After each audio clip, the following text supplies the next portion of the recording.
Hello and very good afternoon to all the attendees of this webinar. On behalf of Financial Hospital, I would like to thank all the attendees who are attending today, who have taken some time out from their busy schedule and taken the time to go through the presentation that will be shared with you guys soon. I would first like to introduce about myself. My name is Manoj Phadke. I will be the host for the webinar today. About me, I've been working with Financial Hospital for the last 2.5 years. I'm sure that most of the people would not be aware what Financial Hospital is and what we do. Let me tell you all a brief history about what Financial Hospital is. Yes, Financial Hospital is a fee-based advisory firm. We provide information in relation with financial planning, retirement planning solution, tax planning solutions, will and estate planning solutions as well. We have been into market since the year 2004 and have successfully serviced more than 20,000 odd customers, specifically if you talk about Maharashtra and some parts of it as well. Overall, we have a customer base of 70,000 customers across pan India. So we also have certain customers who are based out of India as well. So whether it is into financial planning, tax planning, investment planning, which specifically into equity and debt. So we are there to assist all our customers. So we do have a team which comprises of professional CAs, MBAs, certified financial planners and technocrats who have a very strong research and analytical skill. Plus, they are backed up with economic trends as well, and they know their product really very well. So the idea is to create maximum amount of wealth for all our customers, whoever comes to us. So at the same point of time, I would also like to introduce today guest speaker who would be taking our webinar. She is Avisha Shah. She's been working with Financial Hospital for the last 4 odd years. It's almost been 4 years that she's been working with Financial Hospital. Along with that, Avisha, she loves cooking. One of her favorite pastime is cooking, and also she loves her movies as well. And a little bit about Avisha. Yes, she's an experienced financial planner and she has demonstrated history of working in the financial services industry. Plus, she's very much skilled into research, Microsoft Excel, management, and the other tools which are necessary to excel in this. So right now, what I will be doing is I will be telling you all how the presentation would go through. This presentation is divided into two parts. Specifically, the first part will be specifically discussing about the current topic that we have for you guys, okay, which is current market volatility, which is happening due to the post-COVID and pre-COVID era, and the new tax regime versus the old tax regime, which is the confusion which is going around at this point of time. So, post the presentation, we'll be happy to take any questions that you may have. So even if while during the presentation, if you have certain questions that you need to make a note of, so there is a chat option which is available on the left of your screen. So please use that and we'll be happy to answer any questions that you might throw across to us. So post the presentation, once Avisha is done with her presentation, she'll be happy to answer any questions that you put across to us. So right now I will go ahead and hand over the reins across to Avisha. Avisha, you could go ahead and start with the presentation now. Thank you so much.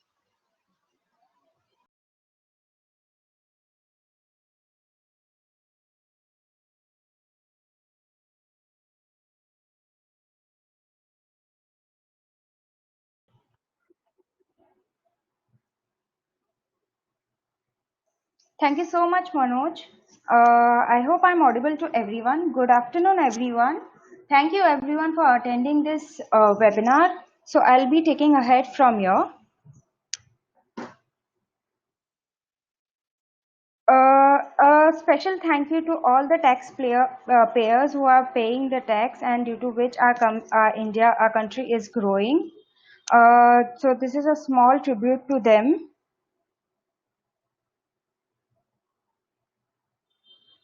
So we will be speaking about the implication of the budget on the income tax on the first part, and then I'll be talking about the current market scenario due to COVID-19.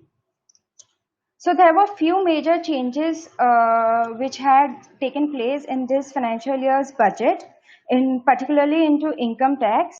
There were three major changes which had taken place, which had impacted an individual's income and taxation part. The first was the dividend which shall be paid in the hands of the individual. So I'll explain you what this is about. So before, when a company used to generate any dividend, they used to deduct it at source and then pass it on the dividend to the investor. But now, if a company generate any dividend, then that dividend will be taxable in the hands of the investors. So I'll give you a small example for this. For example, before this year's budget, say an individual or an investor have invested into XYZ company. They are liable to get dividend if a company makes any profit. So if a company makes any profit, the profit is calculated as earning before interest and tax, then the interest has been reduced, then the tax has been deducted, and then final amount what we get is earning after tax, that is also known as profit after tax. So whatever profit we get or a company gets, it is already deducted a tax at one point of time. Now from that profit, it is pass it on to the investor who have invested in that company. While passing on the dividend to the investor, they again deduct the tax known as DDT, which is deducted by the company. So that is double taxation what we say. So it have changed in this budget that the company will not deduct the tax twice. It will be given to the dividend will be given to the investor directly, and whatever they are earning, the investor will pay the tax on that depending on the tax slab. The second thing, what major change happened is the levy of perquisite tax on salaried employees. So what used to happen before was whatever the employer used to contribute on behalf of employee or for employee. Let's say, for example, the EPF, NPS, superannuation, what an employer used to give to an employee or invest for the employee, that entire amount was tax free. But now there's a now if an employer contribute more than 7.5 lakhs per annum for a particular employee, then above amount will be taxable for the employee. For example, if my company is paying superannuation of say 10 lakhs, up till 7.5 lakhs, that amount will be tax free for me. But on 2.5 lakhs, that amount will be taxable.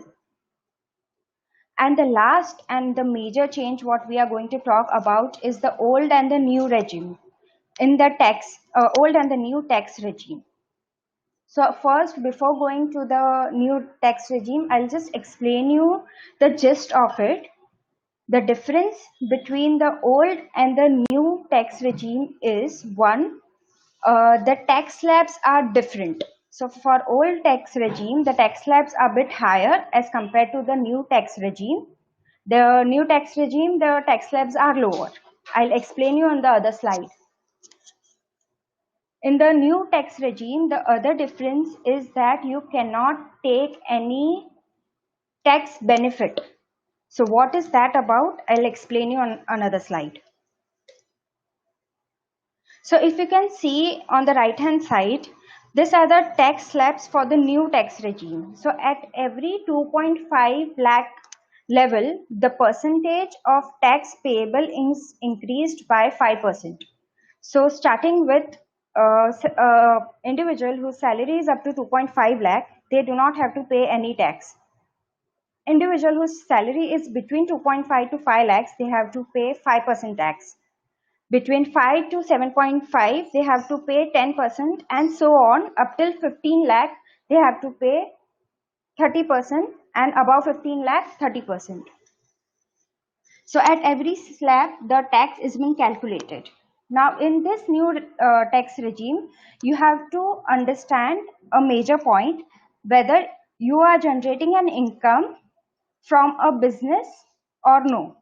If an individual or an HUF is having a business income, he cannot switch the tax regime every year. I'll give you an example. For example, if an individual is having a business income, if he is, say, applying for a old tax regime, and next year if he opt for a new tax regime, if the third year he wishes to withdraw it, he can withdraw it once and come back to the old tax regime, but again he cannot switch to the new tax regime. So he only have that one chance to switch it, and every year he cannot decide, depending on his income or saving, whether he want to select which tax regime if he is earning a business income.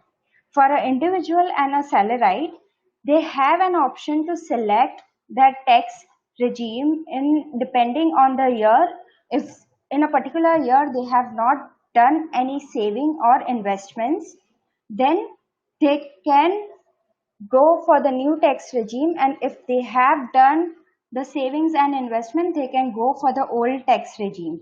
So the major difference between the old and the new is, for example, if an individual is having an income of 7.5 lakh, if that individual is not doing any investment under section 80C, 80D, or any other investments or expenses related to the rent or any loan or home loan or anything, then that individual can opt for the new tax regime, because there are no tax benefits available in the new tax regime.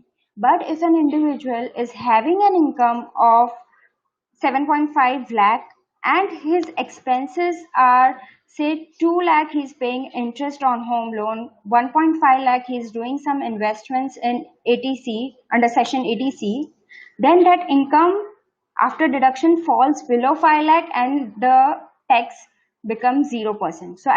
So in further slides, what I have done is I have made few scenarios for an individual. Even people who are attending this seminar can see where do you stand as per your salary bracket, as per your expenses, as per your investments, and which tax regime is more suitable for you. Okay, so before that, I'll just explain you that which tax benefits are available in the old and the new regime. Before going more in detail, majority of tax benefits are available in the old regime, but in the new regime, there are limitations where you cannot avail the tax benefit. For example, I'll start in the basic, even in old regime, there was no tax benefit for the basic salary, and same continues for the new. For HRA, that is house rent allowance. So if you are paying any rent, or if you are staying on rent and incurring that expense, then you have tax benefit. You can claim the deduction on the amount spent or expense done on your rent in the old regime, but you cannot claim in the new regime. LTA is leave travel allowance. So any expense done on your traveling, you can claim that expense in the old one, but in the new one, you cannot claim any expense done on your leave travels. Similarly, if I come to the employer contribution, so before that, employee contribution. So any investment done which falls under 80C, if you're doing into life insurance or PPF or mutual fund ELSS, or any kind of investments or savings you are doing, that you can claim up to 1.5 lakh under section 80C. But if you are still doing the investments and you are going for the new regime, you cannot take the deduction benefits. If I come to employer contribution towards NPS, now in that the capping remains the same, that is 7.5 lakh in both the regime. So for example, if your employer is contributing more than 7.5 lakh, then in both the regime you have to pay tax on the extra contribution done by your employer. But if the employee is doing contribution into EPF or superannuation or NPS up till 7.5 lakh, then in old and in new, even in new, you have the capping and you can take the deduction there.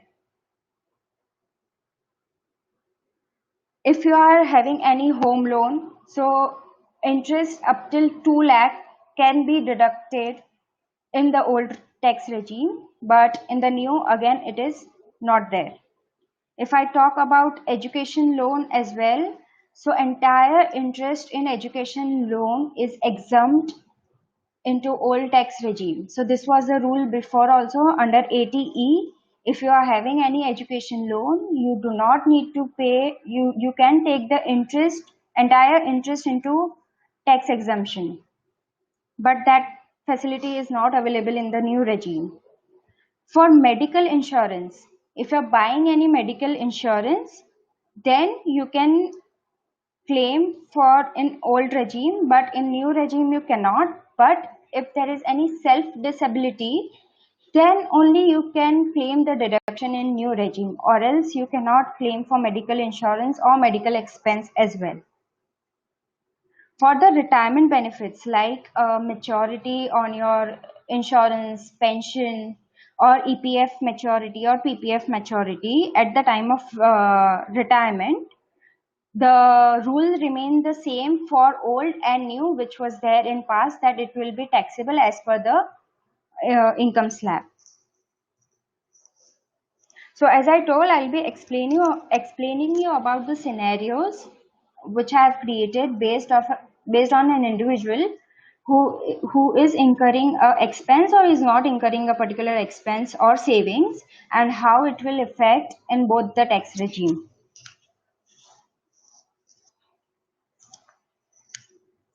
So I'll first explain you what this slide is all about.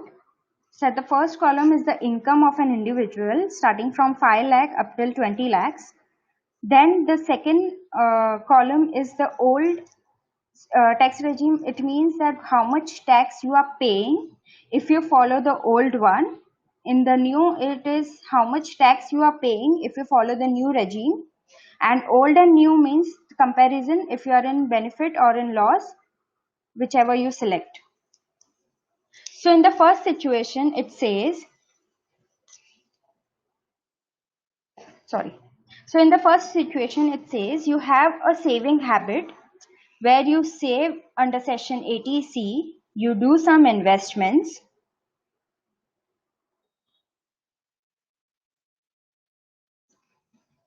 Sorry, sir. Yeah. So you do some investment under section 80C. You have a housing loan interest up till 2 lakh, or let's say you are spending on your rent up till 2 lakhs. Okay. So if you are, say, for example, earning 7.5 lakh. So if you are earning 7.5 lakh and if you have done investment as well as if you have some housing loan interest, or if you're paying any rent, then the net tax payable will be 0 rupees, because 7.5 lakh, if you deduct 1.5 lakh as your ETC, again 2 lakh up till 2 lakh will be your interest, and 50,000 will be the standard deduction. Automatically the tax slab will go below 5 lakh and it will come to 0%. For example, if I'm earning even 15 lakhs, then too your tax payable in the old regime will be less as compared to new, because you are taking the exemption from the options available and the expense and investments what you are doing.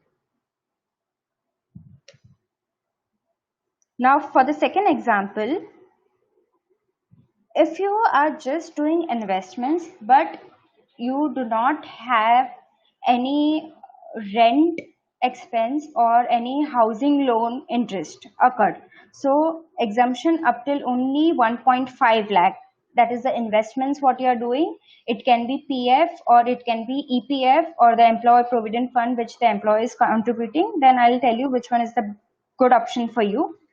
So if you are earning, let's say, let's say 10 lakh rupees. So up till 10 lakhs, if you see, only by taking benefit of ATC, still you will be paying less in regime, old tax regime. But if your income increases from 10 lakh, then the new tax regime is always advisable, because the net tax what you will be paying in the new tax regime will be less as compared to the old one, because you are not taking too many deduction in this head. You are just taking a deduction of ATC, that is 1.5 lakh. So now this is just an example. You can calculate for yourself what all expenses are you doing, and what in that expenses or investment how much you can claim in a particular situation, and then you can see which tax regime is better for you. In the last example, if a person is not doing any investments or not claiming any investment under section 80C, if he does not have any kind of expense related to the home loan, rent, LTA or anything, he is purely spending the money what he is earning, then anytime up till 6 lakh, if you see 6 lakh, old and new is almost similar. Below 5.5 lakh, obviously I will advise to go for old, because there will be a 50% standard deduction and your salary will fall below 5 lakh. Again, you will come to the 0% bracket. But above 6 lakh, if you are earning and if you are not doing any expense or investments, then anytime the new tax regime will be advisable to go for and will be profitable for you, because you will not be paying that much amount of tax comparatively. So at every stage in the old tax regime, the taxpayer is paying more as compared to the new one. For the individual who do not have a saving habit or who does not have any cost incurred on the house. So these are few examples which I have set in the PPT. Based on that, you can see where you stand, what are your expense, how is your tax bracket, and you can calculate where do you fall and which one is the best option available for you.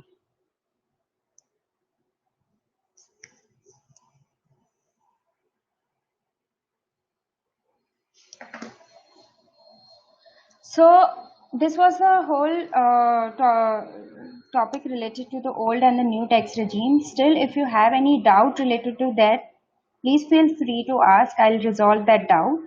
Now I will be moving ahead to the current market scenario, impact of COVID-19, how it have impacted the economy of India, and how and what an individual should do in such scenarios. Now, first I'll explain what this chart is all about before going into the entire economic scenario. Every year, there are many companies which predict the growth of the countries, the economic growth or the GDP, at what rate the country's GDP or the economy will grow. Similarly, last year there was some prediction that in financial year 1920, the growth of India will be around 6% before the COVID hit. But now, post COVID, there are revised economic growth rates for individual countries which are listed down over here. So for example, India, it was around 6%, but now they are expecting to grow around 2.1%. Similarly, for China, the growth was predicted to be 5.9%, but now it has reduced to 1%. And similarly, all the big economies, their growth rates have been fallen drastically and also negative. But the only positive sign is there are only 3 countries where they are still expecting that in such COVID scenarios, the economic growth will be positive, and India is really at a very stable stage as compared to the other countries. If you can see, India's growth is expected to be around 2%, where other countries are still struggling to be at par or be positive. Now, due to COVID-19, everyone is aware that how drastically it have affected the economy, because everything have come to a standstill. The manufacturing units have been stopped. The global chain logistics have been interrupted internationally also and in the domestic as well. If you have seen that in 2000, in March 2020, around last 2 weeks of March, the market had fallen drastically. Almost 25 to 30% of the market had fell due to the COVID scenarios happening outside India. So at that point of time, it did not start or it did not impact the Indian people that much as compared to the it had affected the other economies, especially US and Europe, due to which the impact had started coming in India, and the foreign investors started pulling out the money, and our market fell very drastically.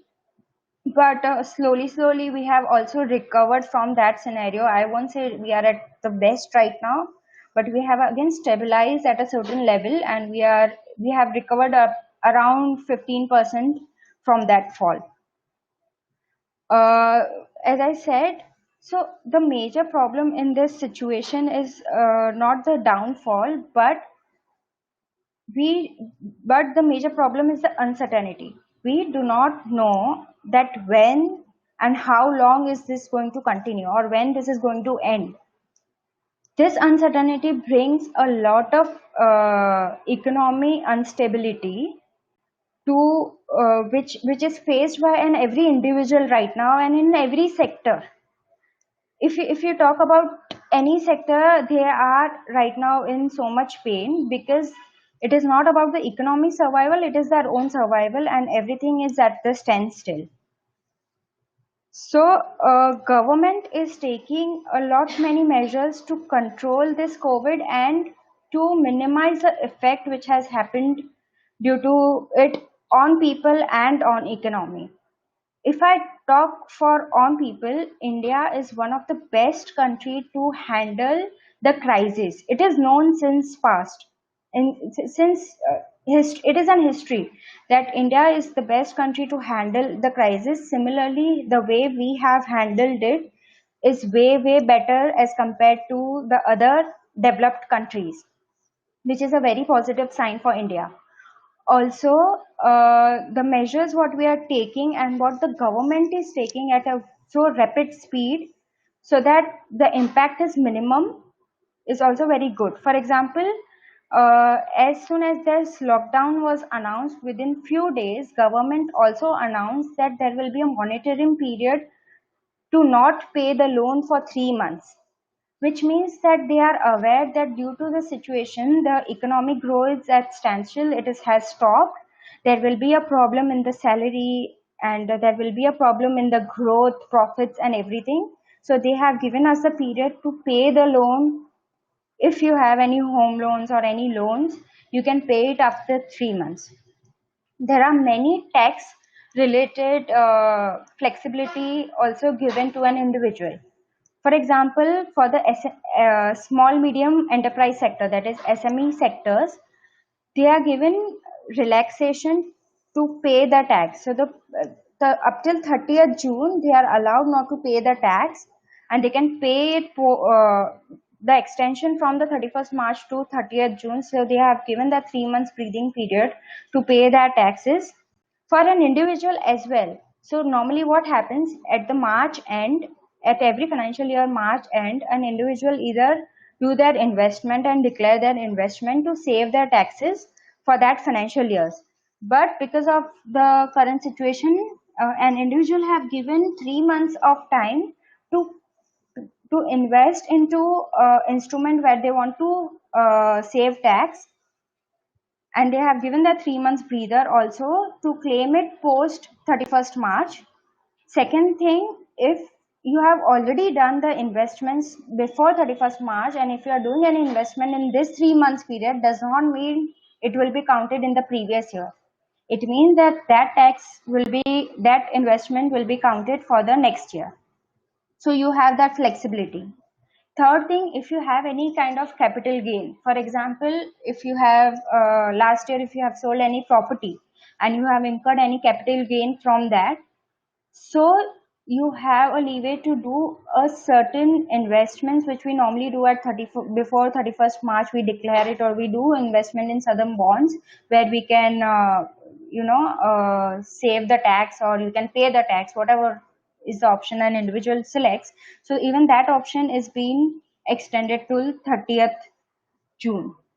And there are also many positive things if I talk about our Indian economy, that we are very quick at solving some problems or solving the problems. So for example, if you are facing any crisis right now, many people are coming up with their own creative idea to resolve it and to sustain in this. I won't say it is 100% positive or a good thing what is happening right now, but I'll give you a small example.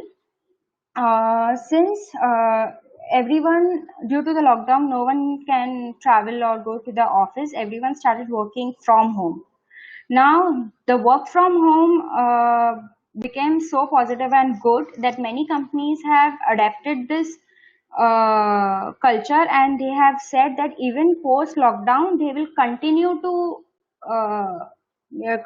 give the option to the employees to work from home. So even TCS have claimed that 60% of their employees can work from home post lockdown as well. So they have been so sustained due to the technology. Also talking about the technology, it has evolved so much. People are working from home, everything is going digital, and the technology is getting a good boost, which is a very positive sign for India, because India is a major hub for technology all over the world. People outsource their services to India for the IT sector. So this is a very positive sign. Also, due to whatever happened in China and the Wuhan effect and the COVID effect, many countries are now considering to put their plants and manufacturing units in India, which is also a very positive sign, because we have that capacity to do it. We have that capability, and we also have the labor, the skilled, unskilled labor as well.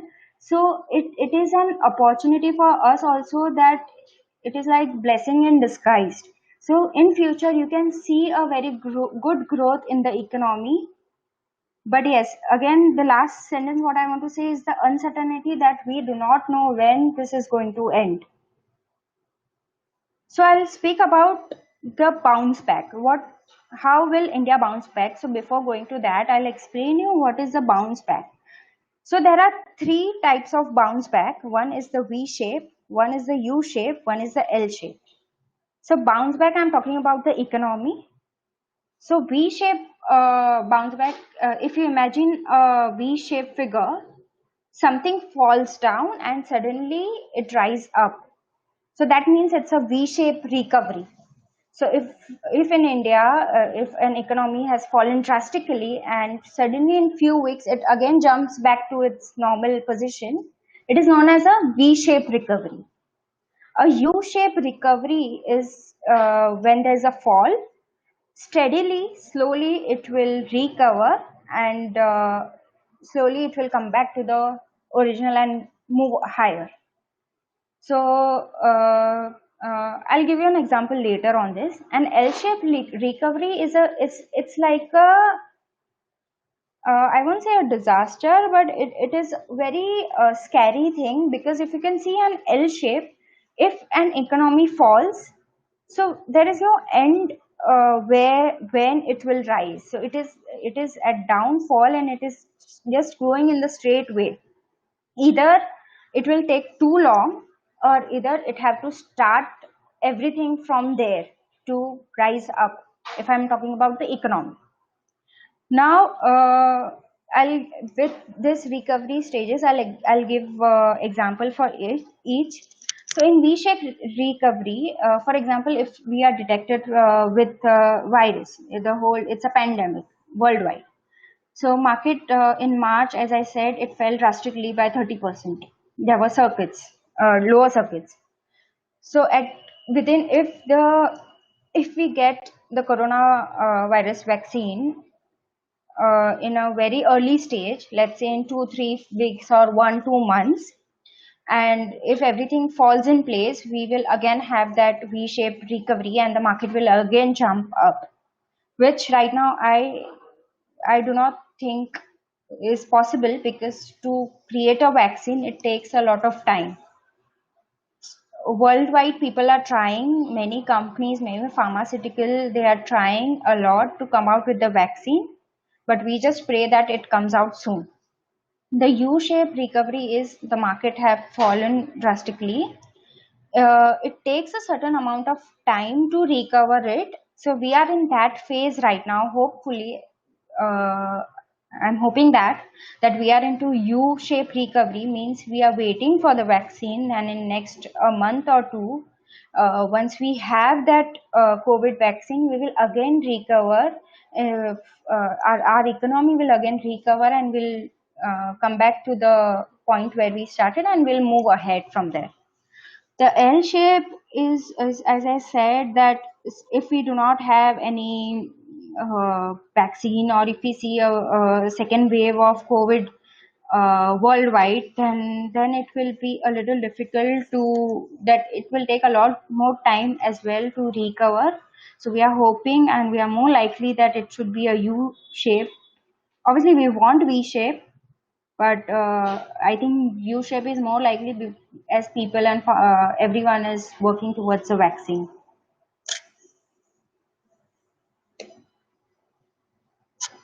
So I'll be speaking about the asset class analysis. As I said in the start of the webinar, that I'll be speaking for an individual what what they should do in this scenario. So before going to that, I'll just explain you about the asset classes which are available and where your investment should be right now.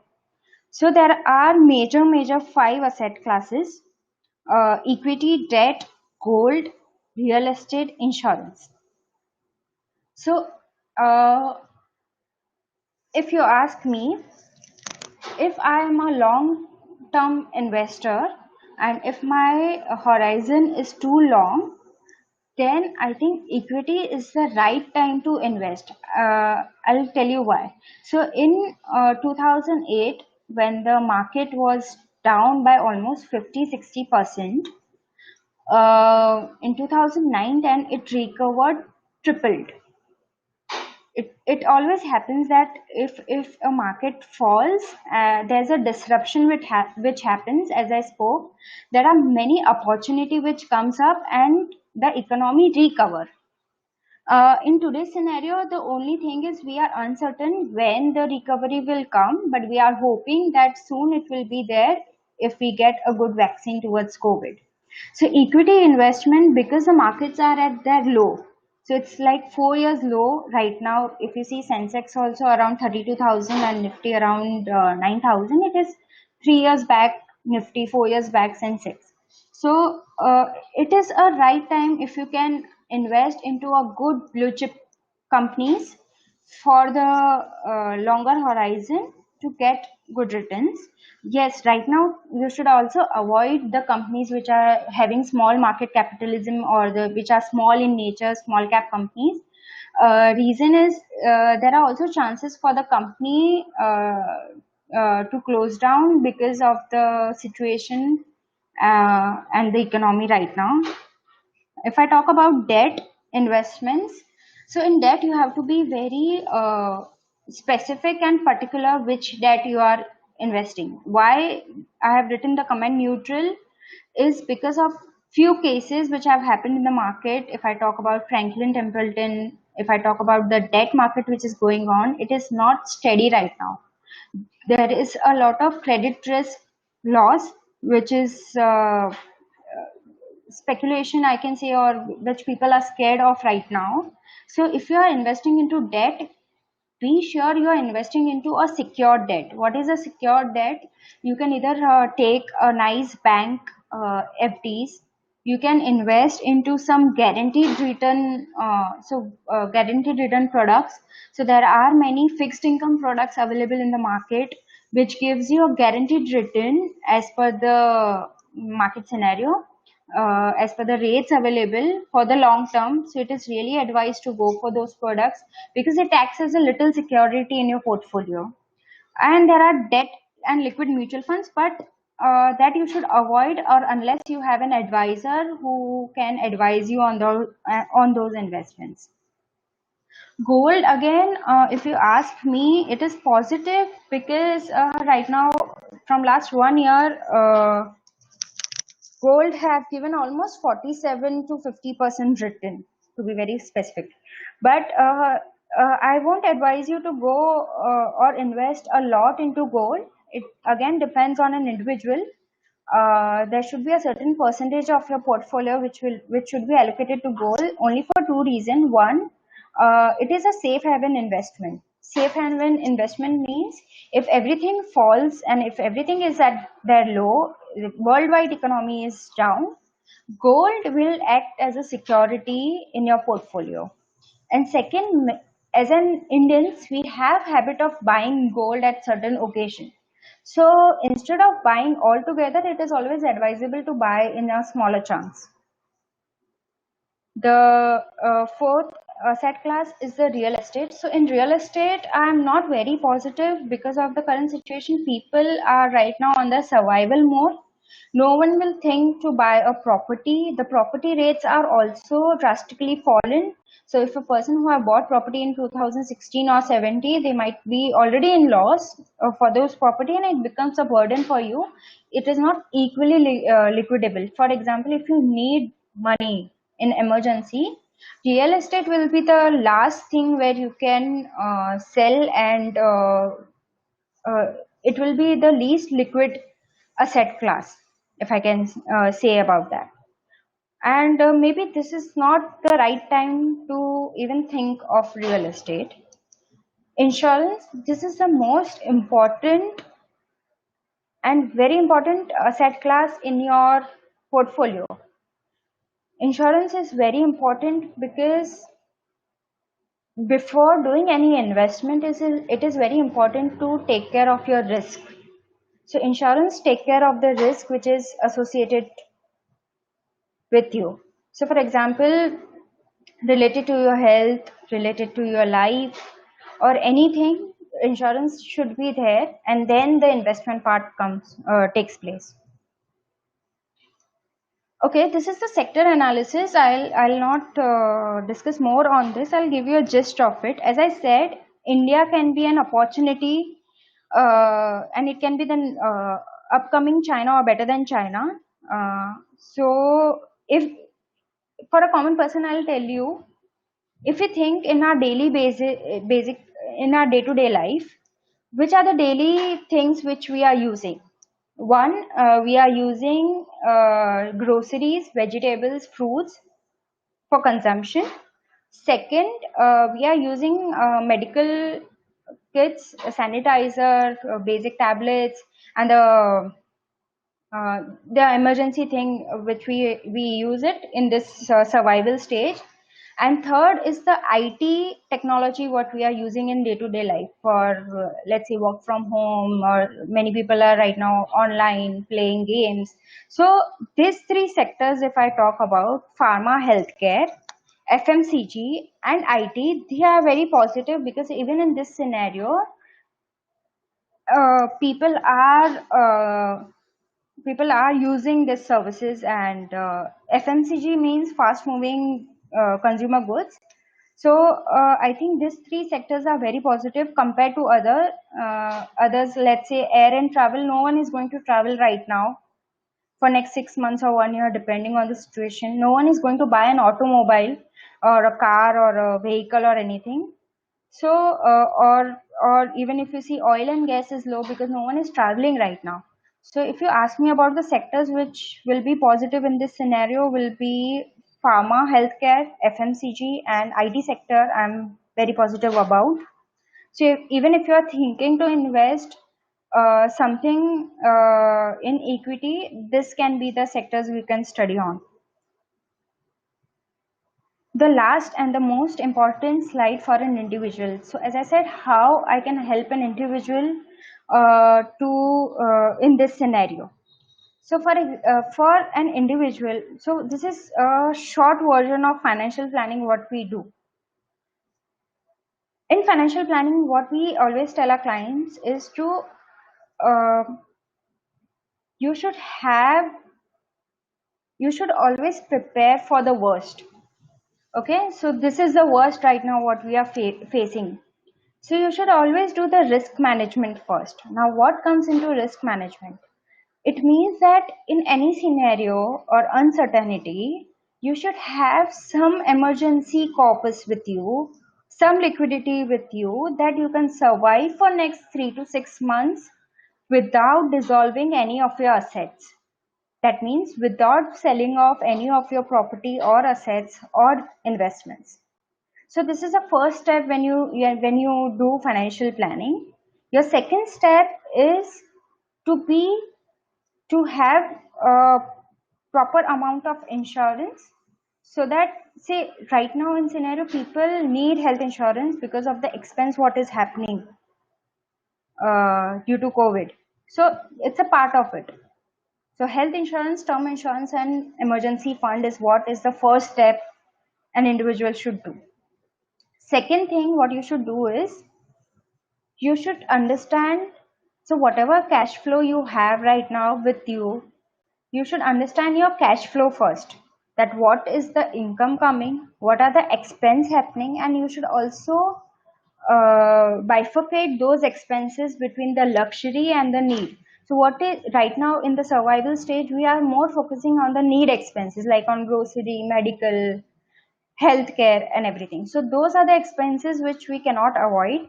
So you have to manage that expenses, and remaining you should always have, as I said, surplus or contingency with you, that even if this lockdown continues for next 3 to 6 months, I hope it does not, but I'm just giving an hypothetical situation, you should have enough savings with you that it should not create a problem.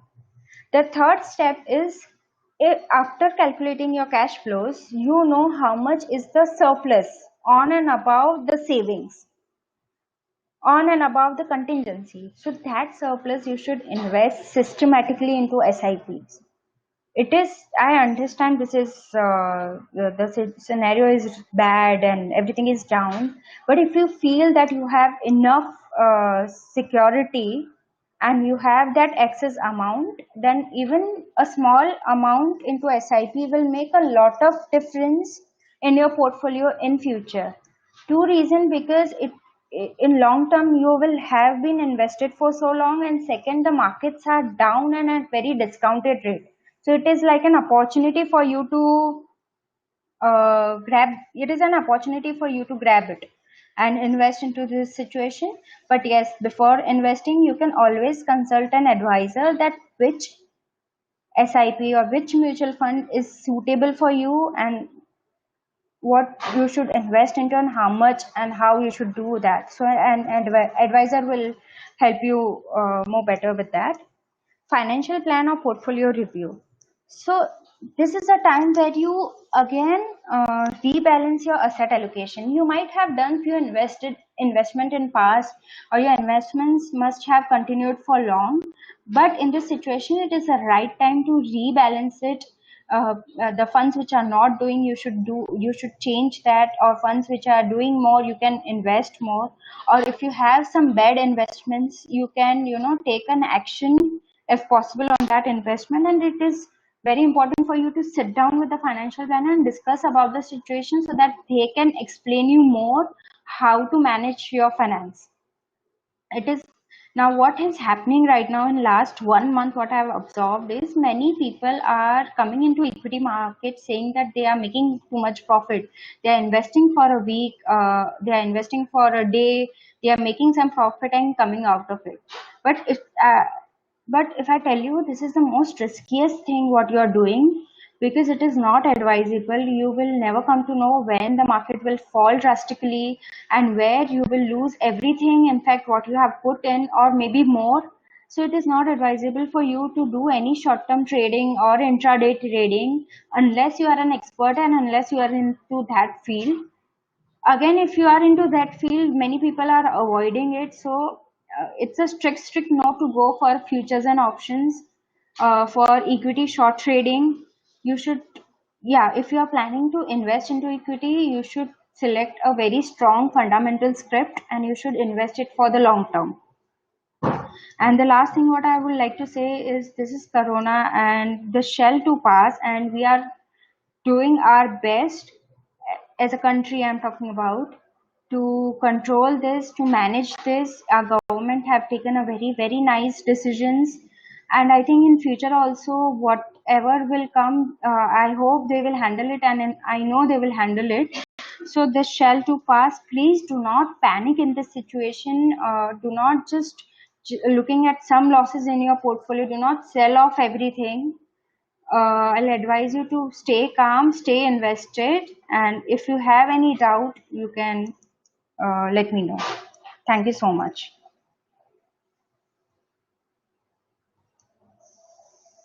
Thank you, Avisha. Thank you so much for the wonderful insights. I would want you to mute your microphone, Avisha, for a minute. Sure, Manoj. Yep. I hope the presentation provided, the information provided was up to the mark. In case if we have missed out on something, if in case if any of your employees have missed out on something, you can always go back to our application. We do have an application by the name of Minty app. Now, this application can be downloaded from your Play Store or your iOS. It is also available on iOS platform, that is your Apple platform. So you can download that and you can ask any questions related to the topics related to your finances, your taxes. So it is an artificial intelligence based application which will give you answers. In case if the directory is not fulfilled with the answers, then you will get routed to an individual who will readily answer any questions that you may have related to your taxes, related to your finances. So it's a free app to download. Please do download it. It is also available on website as well as mintyapp.in. So please do there and post your questions. We'll be happy to answer them. And yes, in terms of the questions out over here, I haven't received any questions from your end. So in case if you have any questions, please raise your hands, which is on the left hand side. There is an icon which says that raise the hand. So in case if you have, I'll be more than happy to take these questions. I have Mr. Amit Parekh who's raised his hand since the presentation has begun. So Mr. Amit, I'll be unmuting you right now so that you can ask your question if you're there.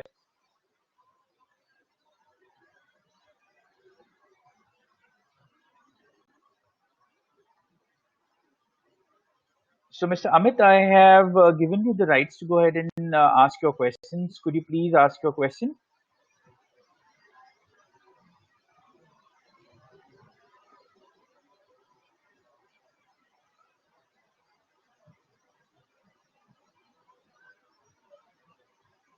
Okay, Mr. Amit, can you hear me? If you can hear me, please ask your question that you have.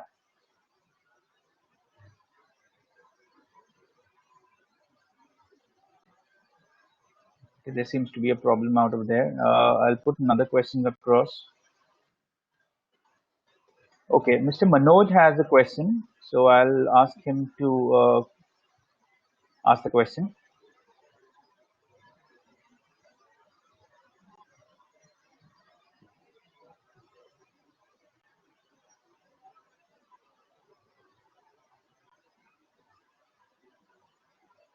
I think there seems to be some kind of an issue at this point of time. Mr. Manoj, can you hear me? Can you hear me? Yes, we can hear you, Mr. Manoj. Please go ahead with your question, sir. Yeah, just wanted to know, the brief on the old and the new tax structure was good. Is it possible for you to share, or is there any app on the Play Store which can readily calculate the old and the new structure and figure out the tax liability for each person, if it can be done? I mean, is there a tax calculator that way where we can check the differences between both? Avisha, could you take the question, please?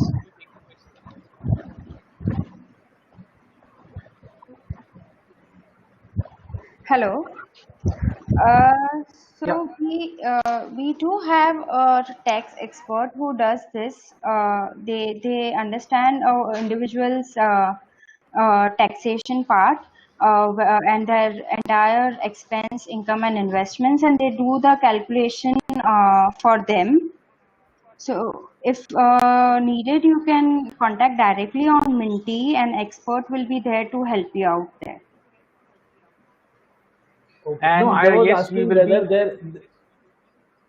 Yeah, I Yes. was asking whether there is a tax calculator format like an Excel file or app which is on your Minty if it is available, where we can put in the salary components, the Numbers. saving components in both in numbers in both the cases, and see what the difference is coming to. So individual can ascertain where which of the tax regime is best suited. Sure, Mr. Manoj, what we'll do is we'll take down your feedback, and I'm sure that can be implemented on our application itself. So we will definitely put that request forward, and sure that development can happen on the Menti application itself.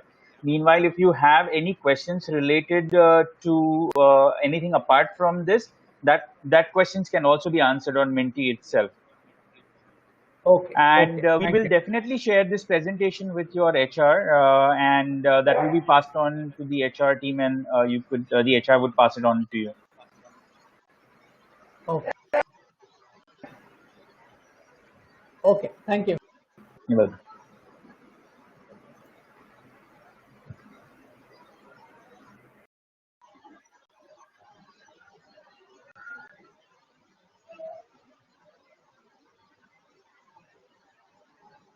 There is a question which says, "Will you please advise on NPS?" Avisha, can you please take this question because it has at least 50% debt exposure.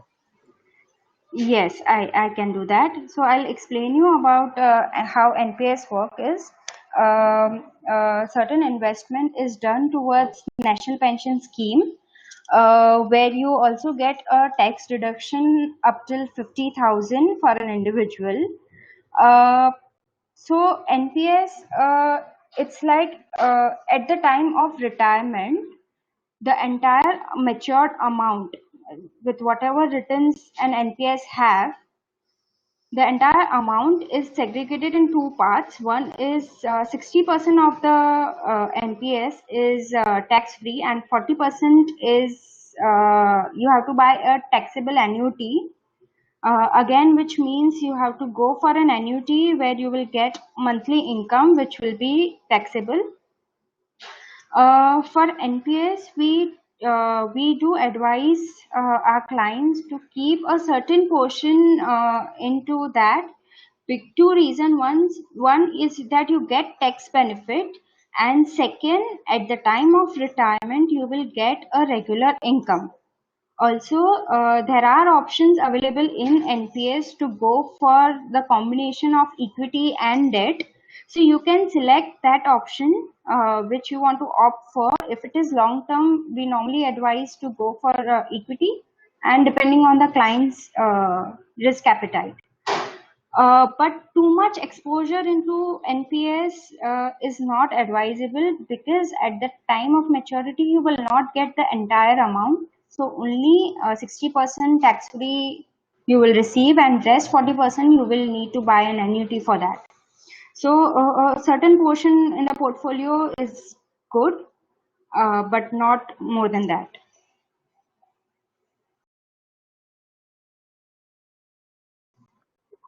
Thank you. Thank you. I would like to take a question from Renalini. I'll unmute her.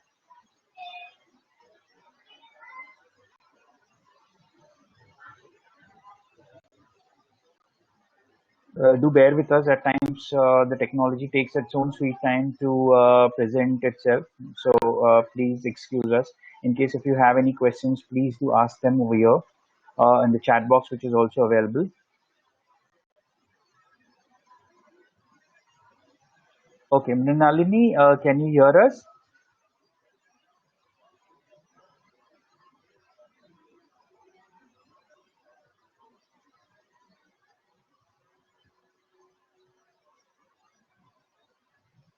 Mrinalini, can you hear us? Hello? Mrinalini, can you hear us?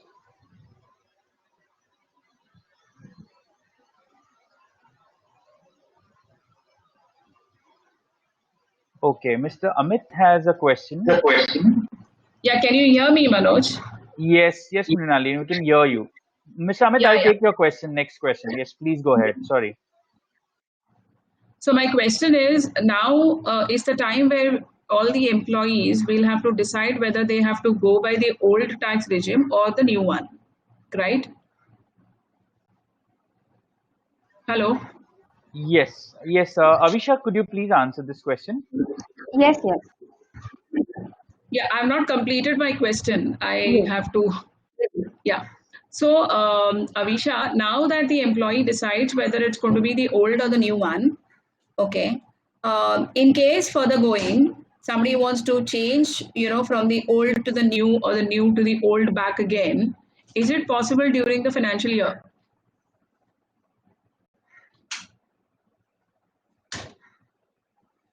Hello? Sorry, am I audible now? Yeah, now you're audible. Yeah. Yes. So at the time of declaration, they can.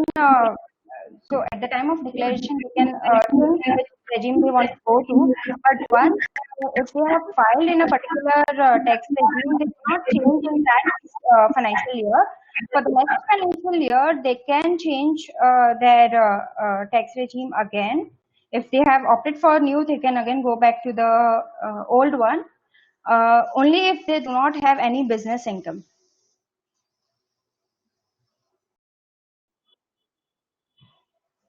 I hope I have answered the question. Hello. Mrinalini, I hope you got the answer to the question.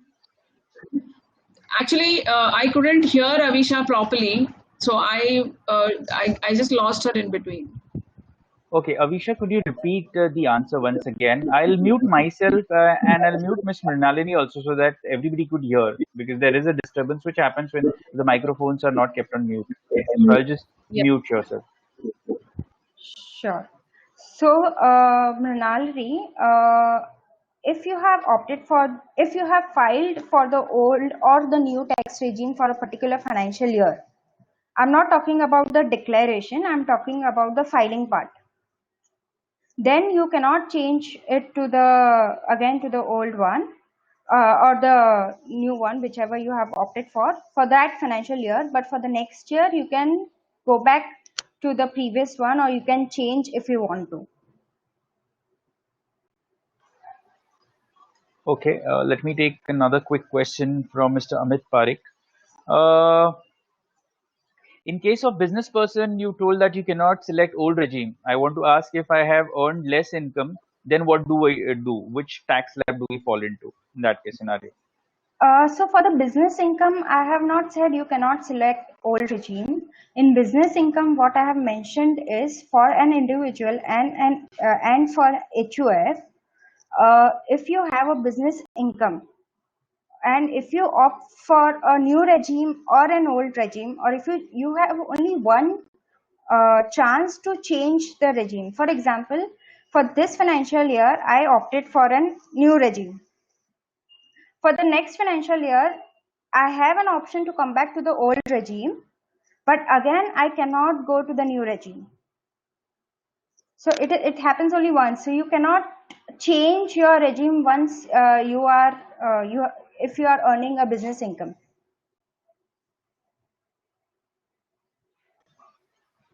Thank you, Avisha. There are a few questions out over here that we have. Uh, Basically, can you tell what would be a default regime for a salaried person whose CTC is up to 5 to 6 lakhs? What would be your take on it? So for a salary income, if you ask me, up till 6 lakh, I think uh,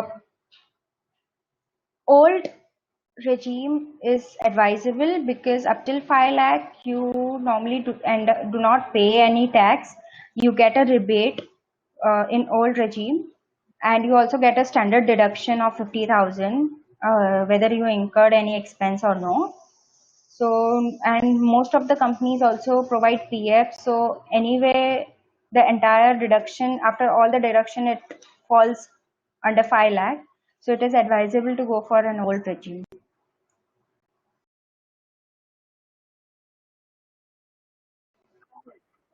Thank you. Thank you. Also, the question we have out over here is any corporate employee in mid-level salary package of 10 to 15 lakhs, and he has all his exemption deductions available with him. For such employee, what would be your suggestion? Should he go for new tax regime or the old tax regime? So as I have explained in the slide, if you have say 22, if you fall under 10 to 20% tax bracket, and if you have taken all the exemptions, I'm assuming all means HRA or interest income, ATC and all. So I think the old regime is much better, because the after the deduction, the tax payable is comparatively less in the old regime. But also, if you want to, be very specific, then you can always ask our experts. They will give you an exact calculation between the old and the new, and which is more profitable.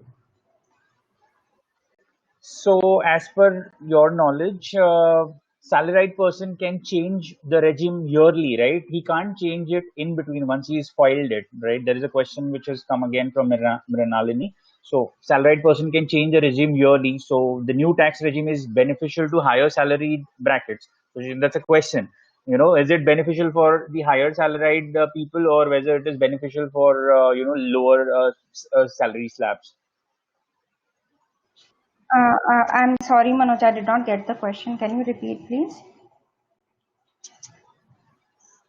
I'll repeat the question. So what we mean is that, as per Mrinalini, she wants to ask, is the new tax regime beneficial to people who have salaried, who have higher salary brackets? So she wants to know that.